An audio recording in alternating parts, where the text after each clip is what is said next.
Hello everyone, and welcome to the demo of Vampire Therapist, which is a dark comedy visual novel where you apparently are a therapist to vampires, as the name suggests. And yeah, let's just jump right in and try it out.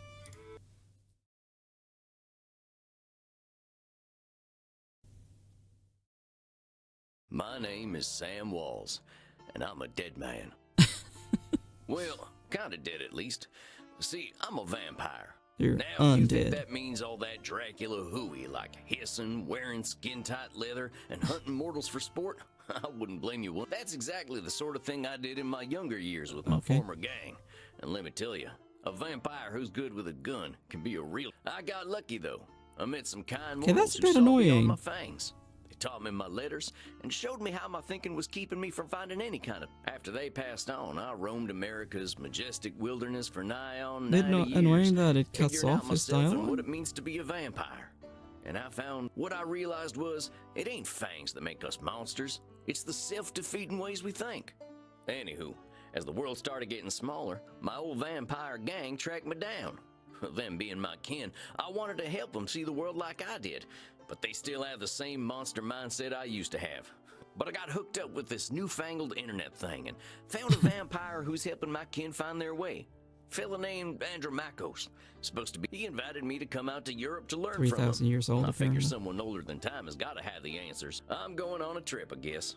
This feels like my opportunity to do some good in the world. I've been looking, and now it's time to give back. Vampires ain't monsters. Or at least, they don't have to be. They don't have to be. And come hell or high water, I'm gonna prove it to them. But yeah, annoying that his dialogue kept getting cut off. Like, don't give him that long lines if you're not gonna wait. The address. Number 27, Clean Flitter Mouse Strebe? No. Kleinfleder Mausstraße is what that says. I don't speak German, but I can still read it. Sure is a hell of a lot of ruckus for this time of night. People stay up late here. Immer Nacht. Wait a minute. These folk are vampires. Better watch myself. I mean, you're a vampire too, so why? Guten Abend, folks. Sprechen Sie English? It's a Guten Abend and Sprechen. Ja, hello, Alta. Are you here to party with us at the hottest club? Hello, Reinhardt. Ask about Andromachos? I'm looking for Andromachos. Do you know You mean them? club owner? Ja, das ist weil wir hier. Well, obviously, if that's who he If is. you're lucky, he will invite us to the private party at the end of the night. Well, what happens there? Probably don't want to know. I think maybe it is too kinky for Americans to hear.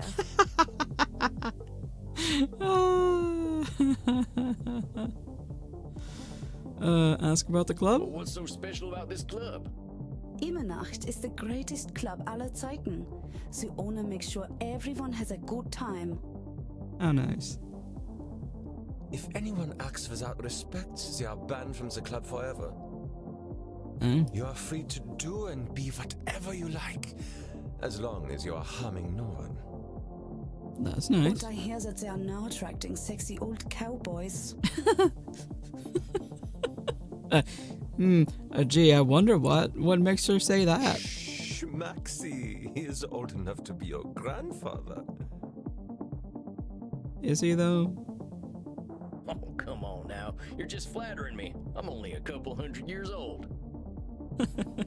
Oh mein Gott, he is so cute, Reinhardt. Can I keep him? He's not a pet. Ask about the dress I don't code? think what I'm wearing will fit the dress code. The cowboy look is total sexy, but you will get a bit sweaty. I hope we will all get a bit sweaty. Good thing we run a little on the cold side, huh? Don't worry, my Liebling. We make each other warm.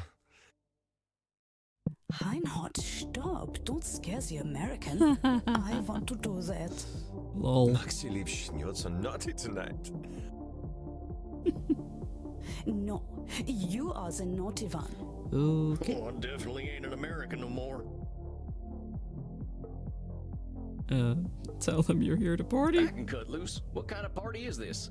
The kind where we dance all night and get sexy. Oh, you're them kind of vampires. Ach so, there are better things to suck than blood, oder? Although we have to get past the bouncer first.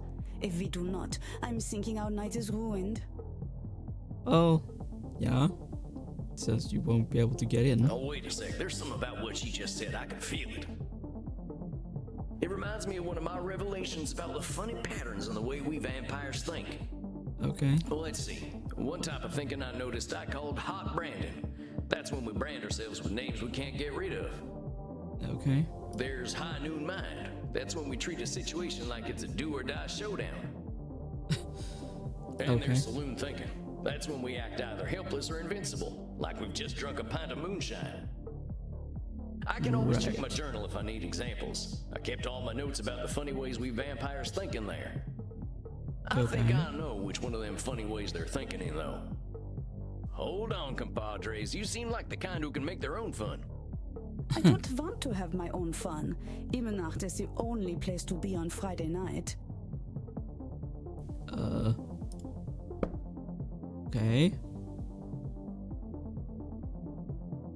But no, I wanted to turn the page.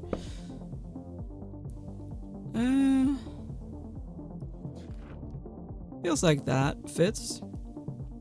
Like, cause she's like, oh, if we don't get in, we'll have a bad night.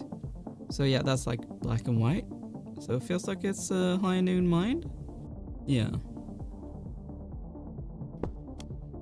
Amigos, you're putting too much weight on this thing. It's a nightclub, not a high noon showdown. The night's full of possibilities. Reinhard, I don't know what this means, but I like the way the sexy American talks. You make us think that maybe it is better we haven't gotten into the club, because we are now meeting you. Hey, if meeting me makes your night better, I'm glad we met. I really gotta find Andromachos, though. You have to get past the bouncer. He decides who gets in and who doesn't. And he hasn't looked our way all night. Maybe I'll have a little word with him. Excuse me, friend. I hear you're the man to talk to around these parts. That is, some kind of face. That's for sure. I'm here to see Andromachos. Okay. Hey, thanks, amigo. You have yourself a fine night, you hear? Cowboy, what about us? I mean, fine. Bring them joy. Sure, they're friends of mine. Have fun, mate. Well, come on, you two. We ain't got all night. Yeah. Dang, awful loud in here. Come on, my It's a neighbor, club. dance with us. Well, you kids have fun. I'll catch up with you later. Tarnation, I'd rather hear a gopher giving birth than this. There's nothing wrong with that. I better talk to whoever's slinging The drinks in music. this here saloon. They ought to know where Andromachos is. I'm guessing up there somewhere. But pardon me, ma'am. No, looking out over the club. Well, well, look at you. We get a lot of 80s fashion in here, but not usually the 1880s. What can I get you, cowboy? The special's Red Bull and vodka. You down? I never drink Red Bull. I'm actually looking for the owner. He around tonight? Might be. What do you say your name was? Sam Walls, begging your pardon. Sam Walls, huh? Yup. I don't think I know anything about a Sam Walls. After all, I'm just a know-nothing bartender. Okay. What examples do we have for the others? Is this then? Saloon thinking? I feel like that's probably the one in which it's fitting because, I mean, it's basically a saloon. She's branding herself a know-nothing. What I call that again? Oh, the branding. Well, hold on. What'd you just say? I said I don't know any Sam Walls. I'm just a known. From where I'm standing, I see someone with style and confidence, not just Sorry. a drink machine. Don't go branding yourself like that's all you are. Don't you go worrying about me, cowboy. The man upstairs warned me you were coming. I was just testing to see if you are who you say you are. Tell you what, let me give you something from our special reserve. I don't think you're looking for booze. Thank you kindly, ma'am. I was wondering where the blood was. I met some vampires outside, so I figured this was a vampire club. You met some goths, honey. They're here to dance and have fun. So all these people are mortals?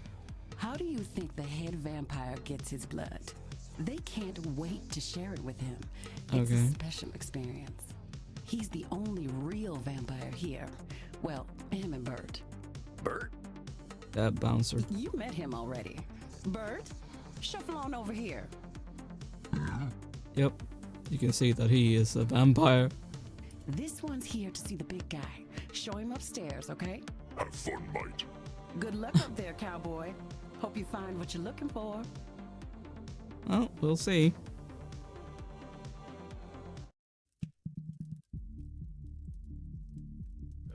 Howdy. It's Sam Walls to see you, sir. The guy who's been sending you all them V-mails. Yes, I know who you are, Samuel Walls. You have come here because you believe you can help our kin. The question is, are you first able to help yourself? Okay. I mean, what's my problem? Sure. I've been fixing myself for more than a century now. I don't think I need help. Then you must prepare to learn a most difficult lesson. Okay. We all need help, Samuel. I am pleased that you have come to receive mine. Dang, you scared the heck out of me. You must allow an ancient vampire his games. He will play them regardless. Please, sit down. What an absolute pleasure it is to meet you at last. I found your messages most intriguing. Afraid there ain't much here in the way of intrigue. I'm just a lonesome cowboy looking for answers.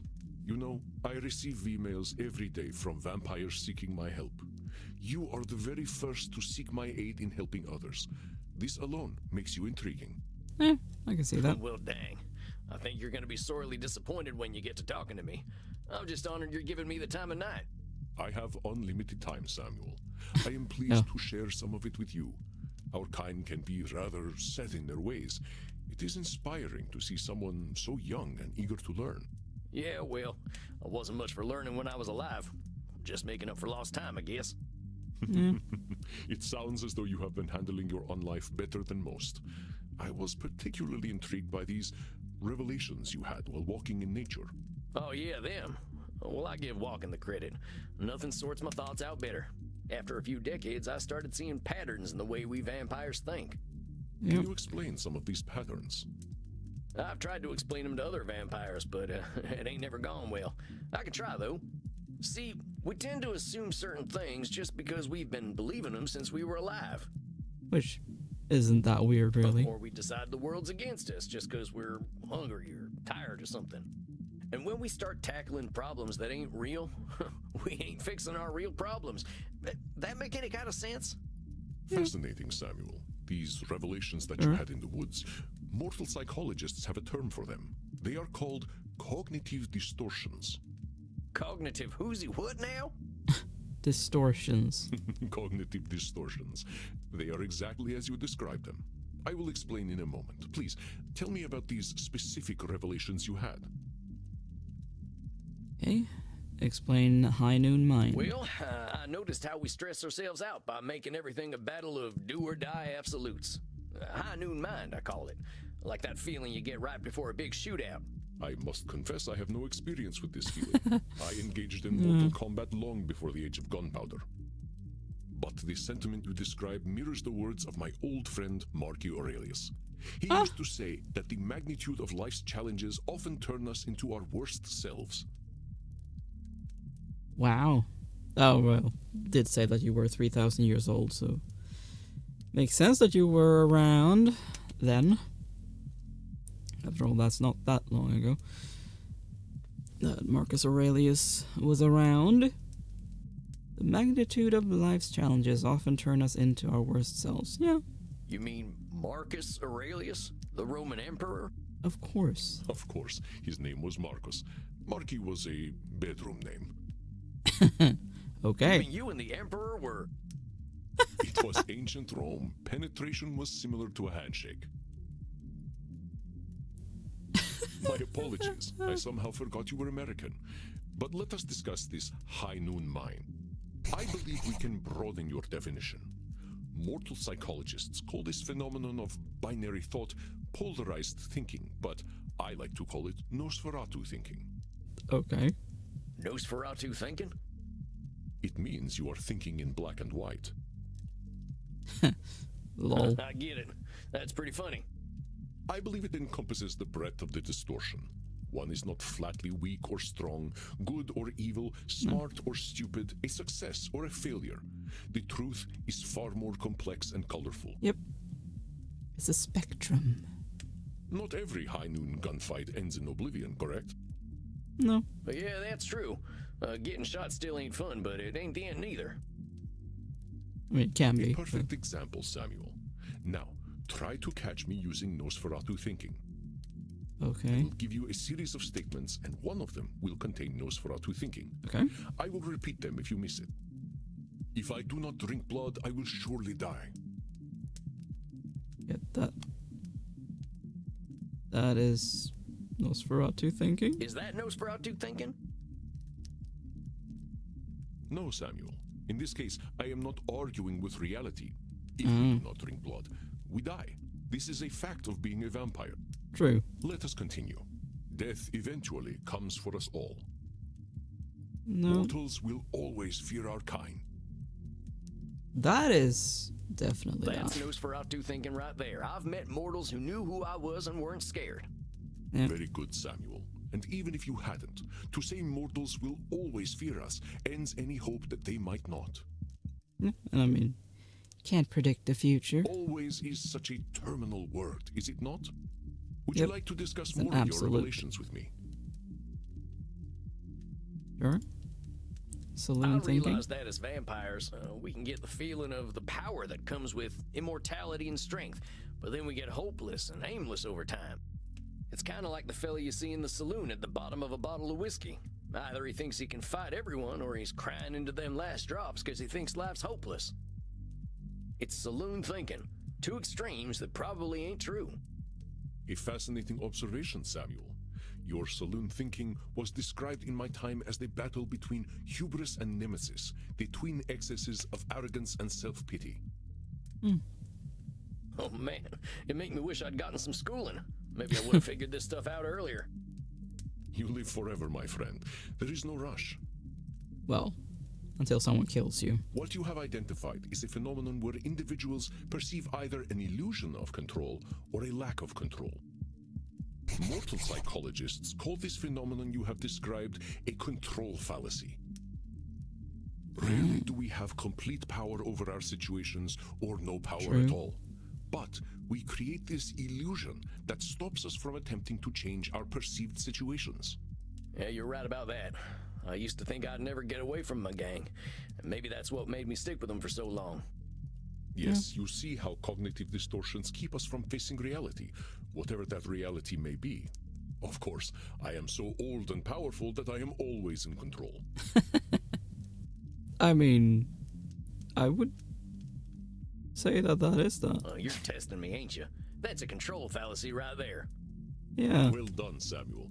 I am indeed very powerful, but the cosmos holds no awareness of Andromachos. Oh, is that how you should pronounce it? Andromachos. Okay. Of course, as you expertly pointed out with your analogy about the man at the bottom of a whiskey bottle, a control fallacy can be positive or negative. Yes. Listen to my next few statements and try to find a control fallacy. Simply let me continue if you do not detect one. Alright. The sun will eventually burn out. I will roam a cold, dead earth, and there is little I can do about it. I mean, that is true. But it also feels like that. My kitty cat died. I shall be lonely forever. I'm sorry about your sweet kitty, but Yeah. you can always pick up a new one. Or there's lots of them just waiting for a loving home, so you Yep. don't need to be lonely.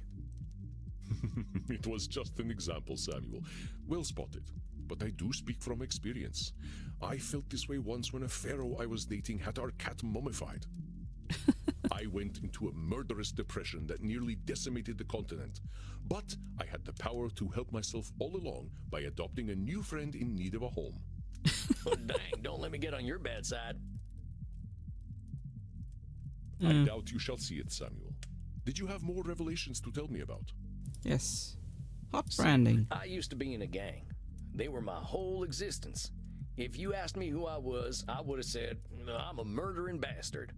Once I got away, I realized how small-minded I was. I was Sam before I was a murdering bastard, but that's how I was choosing to brand myself. My old gang's still around, and they're still branding themselves like that. They can't see themselves as anything but killers. Very astute, Samuel. I favor the clinical term, however, which is labeling. Yep. You correctly discovered that labeling is a reductive act. When we call ourselves names, even if we find them accurate, we create prophecies we are doomed to fulfill. For millennia, I thought of myself as a killer. It was not untrue that killing was how I made my way in the world. I was an unstoppable warrior and assassin. I mean, that is not any of those, and I can't even do that, so. But with this label, I limited myself for ages. I did not only kill people, I also killed potential aspirations I might have had. Yep. See whether you can catch me doing some labeling in my next few statements. I am Alright. so old, I am ancient. I mean, that's not labeling, that's just truth.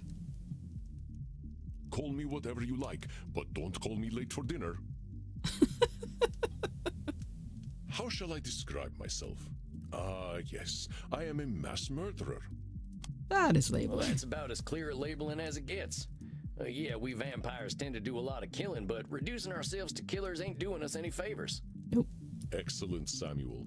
You are correct. Labels can be cages that we lock ourselves in. I was a mere murderer for most of my existence because that is how I labeled myself. Yeah, I did the same thing. Sam Walls, the murderer, reprobate, and good for nothing. Those are not how I would describe the Sam Walls I see before me. No, because he... he Did changed. you have more revelations to tell me about? Nope. I think that's all of them. Or at least the ones that were the most obvious to me. That you recognize the concept of cognitive distortions at all is most impressive, Samuel. What took me nearly 3 millennia to understand took you merely 2 centuries. Oh, come on, you're just flattering me. I'm just a dope stumbling his way through one life. Are you now? Tell me, Samuel, what kind of cognitive distortion are you exhibiting when you call yourself a dope? Labeling. Yeah, I'm doing some labeling. I gotta watch myself, huh? As long as we retain any humanity, we will have cognitive distortions. What we are aiming for is not to become perfect beings, but to understand and accept ourselves. As long as we can recognize cognitive distortions, we can address our real challenges. Very true. One cannot drink blood from a straw man, after all. No. I ain't never heard that one before, but I like it. If it helps solidify the concept in your mind, then I am well satisfied. I know you came to learn from me, so I will do my best to honor your good intentions. Let us ensure that you understand the concepts of labeling, control fallacies, and Nosferatu thinking. Okay.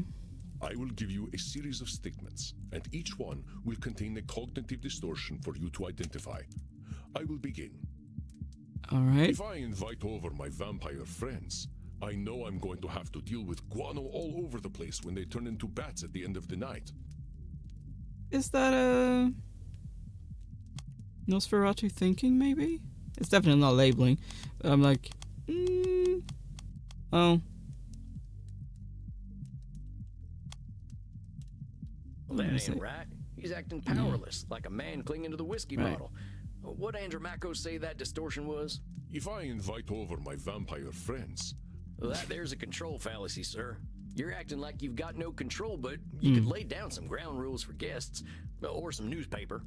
or express concern to my friends that they have not been toilet trained, very good, Samuel. Let me try another. I am Andromachus, the ancient darkness, the scourge of the Mediterranean, the mortal's bane. That is labeling. Well, that's definitely some intense labeling. Those are some hard names to get over. You are not wrong. Those names followed me for millennia. It was most stifling. Let me try another then. If my club's revenues do not significantly increase, I will end up living on the street. Nosferatu think. That there's got to be Nosferatu thinking. There's a huge space between making a ton of profit and living on the street. Indeed, you are correct. I run my club at a considerable loss, but 3,000 years of banking interest means that money is not really an object to me anyway. True. Samuel, now I am not only intrigued by you, but also impressed. I would very much like to teach you my ways, but I must demand something of you first. Okay. Anything. I'm here to learn. You must receive therapy yourself. I will not have you seeing clients without a commitment to your own mental health. Oh, now, hold on just a minute. I don't know that I need therapy. I'm feeling pretty good about myself these days. Samuel, we all need therapy to live in this world. You have been speaking in cognitive distortions since the moment you walked into my office. I have. I didn't even notice. Well, I mean, you call yourself a dope. They are most insidious, but I am here to Well, help you thing. identify and challenge them. You have walked alone for too long, Samuel. Allow me to share my experience with you. Well, all right, if you say so. I appreciate your taking the time to work on this old cowpoke. See? We That's have kind all of the time labeling. in the world, Samuel. But for now, you must be eager for something fresh. Please, dance, drink your fill. We will begin tomorrow. Okay, then. Well, sir, it's been an honor. You don't have to call me sir, you know. All right, then, Andromachos. Andromachus. Andromachos. How is that so hard to say? Andromachus. Andromachus. There was no K. Andromachus. Just call me Andy. All right, Andy. I'll see you tomorrow then.